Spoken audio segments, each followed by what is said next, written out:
Good morning. Ugh. Yeah, it's still morning. I think it's around what? Well, it's before 11, so it's still morning. It's before noon. Time to get this thing uncovered. Serge all of these things. And then I'll show you how to start putting them together. Shut this down. There, now I can hear. Anyway, got everything serged. There's the 3 big pieces here. That's fine. And the 7 smaller pieces. So yeah, the main body of that thing is, of a shirt is, 3 big pieces and the yoke, which is 1 smaller piece there. Sleeves. And the 4 pieces of the collar. So yeah, there's 10 bits to 10 pieces to a shirt generally. If you want to add a pocket, that's 11. But we're all here. It's all put together. Let's start assembling it. Let's start cleaning all the shit off of the sewing machine and then assembling it. I'll let you know when I'm ready. All right, so I have made the executive decision to do the most difficult part first and torture myself. That being the collar assembly.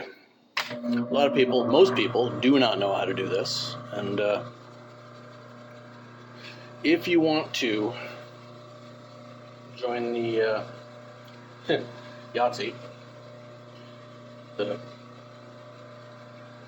Film Workers Costumiers Union, film industry shit, if you want to become a member of the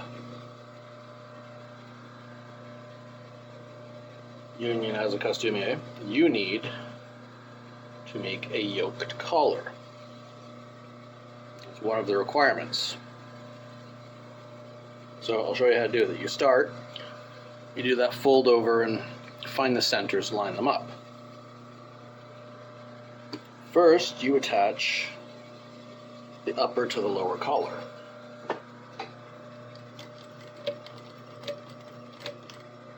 So we're not doing a back stitch on that because we're going to do a huge overlap. Okay? I'm going to try to get a 1/2 inch seam allowance.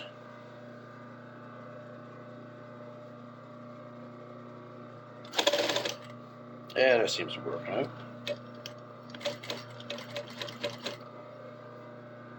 And it is difficult. It is not an easy task to do. Keeping all this lined up and straight. Ow. It will do back stitch at this point.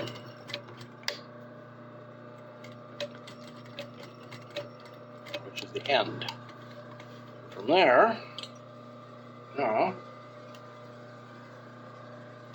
flip it over and do it the other way, to the other side. Overlapping by a good couple of inches.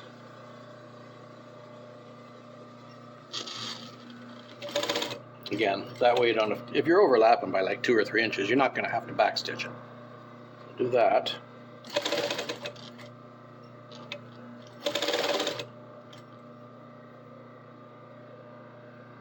Same fucking issue, okay.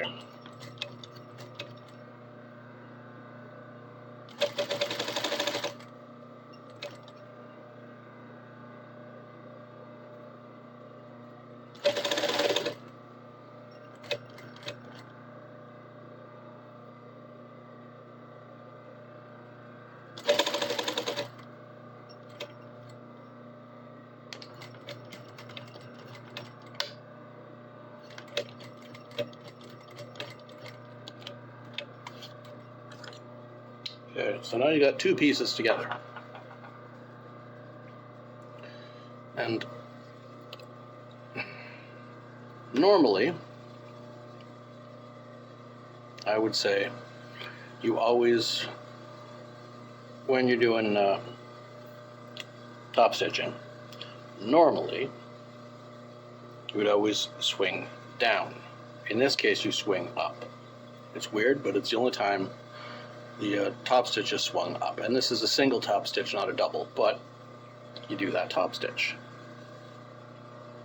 at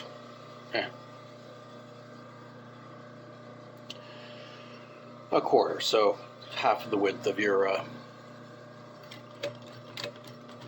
standard presser foot.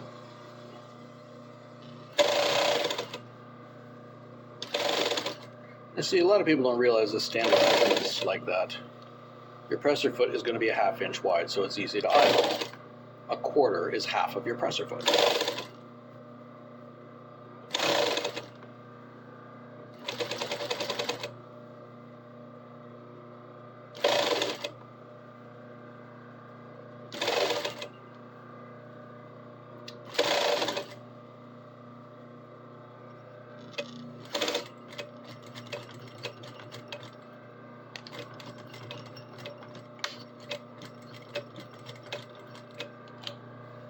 Okay.